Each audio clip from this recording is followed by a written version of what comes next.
Close to $68 billion in loans have been given to Venezuela by China since 2007. Plus, around 490 agreements have been signed in diverse areas of investment. The exact nature of these investments is still yet to be made public, but essentially everything comes down to extracting Venezuela's rich mineral supply.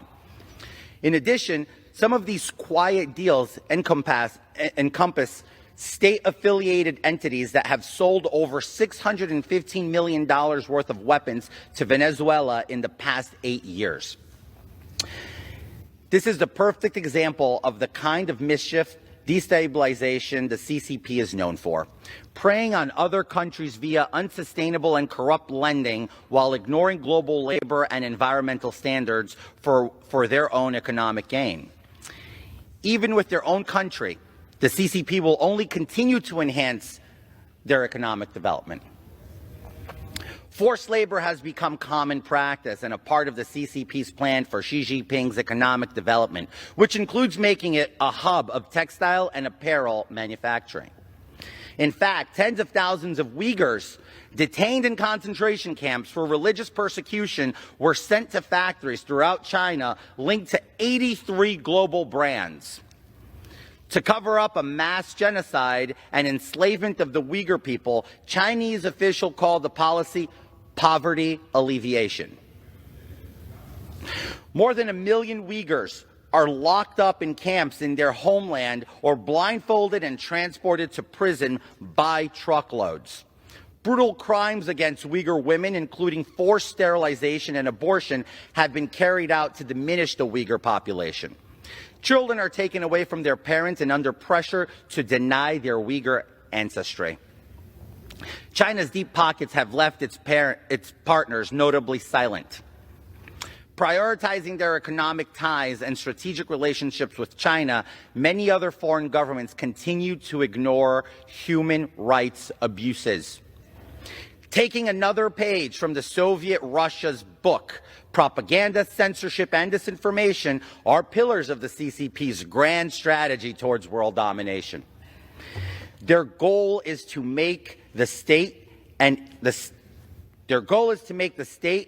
objective appear favorable to the world, while simultaneously manipulating markets, lying, cheating, and stealing to fuel its ceaseless attack on democracy.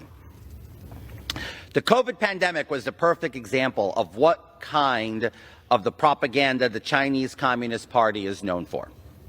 Millions of Americans died of the coronavirus, which the epidemic was first reported in Wuhan, a city in central China. However, instead of alerting the global community in the early stages of the outbreak, the CCP sought to cover up the severity of the coronavirus outbreak, but also to carry out a great propaganda campaign downplaying the severity of COVID-19. Attempting to shift responsibility and hide the origins of the virus, I would hope the Biden administration and Congress would be willing to step up to the plate and finally take a different approach towards preventing and protecting the American people from the CCP's unrelenting attempts to infringe on our national security. I hope that as leaders of the free world, we will take proactive steps to counter the CCP's threat towards democracy and efforts to infiltrate our sovereignty.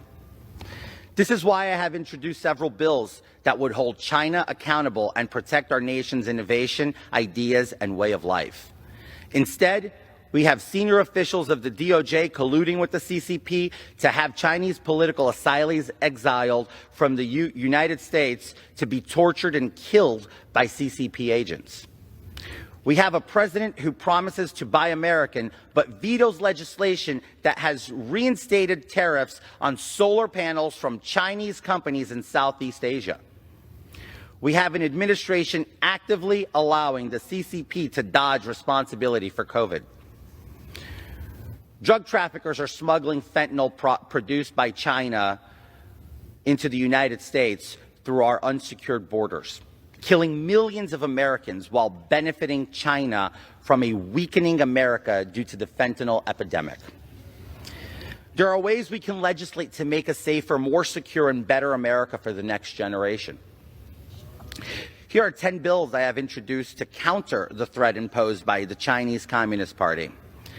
House Concurrent Resolution 51, a concurrent resolution that makes it the opinion of Congress that the Chinese Communist Party is the greatest threat to freedom in the free world. House Resolution 4001, which includes a provision to prohibit the United States from selling weaponry to the People's Republic of China and the Chinese Communist Party. House Concurrent Resolution 52, a concurrent resolution condemning Cuba and the Chinese Communist Party for discussing and implementing an agreement to build a Chinese Communist Party spy base on the island of Cuba, 90 miles from the United States coast. House Resolution 4000, a bill to authorize the United States to bring civil actions against the government of the People's Republic of China for harm suffered by the state as a result of the COVID-19 pandemic. House Resolution 3757, a bill to prohibit the availability of federal funds to institutions of higher education that fund the Confucius Institutes. House Resolution 3664, a bill to prohibit the availability of federal funds to the World Health Organization pending the conduct of an investigation relating to the influence over such organization by the Chinese Communist Party and for other purposes. House Resolution 3598, a bill to direct the Secretary of State to conduct a comprehensive study assessing the Chinese Communist Party's role in the distribution of fentanyl in the United States. House Resolution 3597, a bill to direct the President to impose sanctions on the People's Republic of China.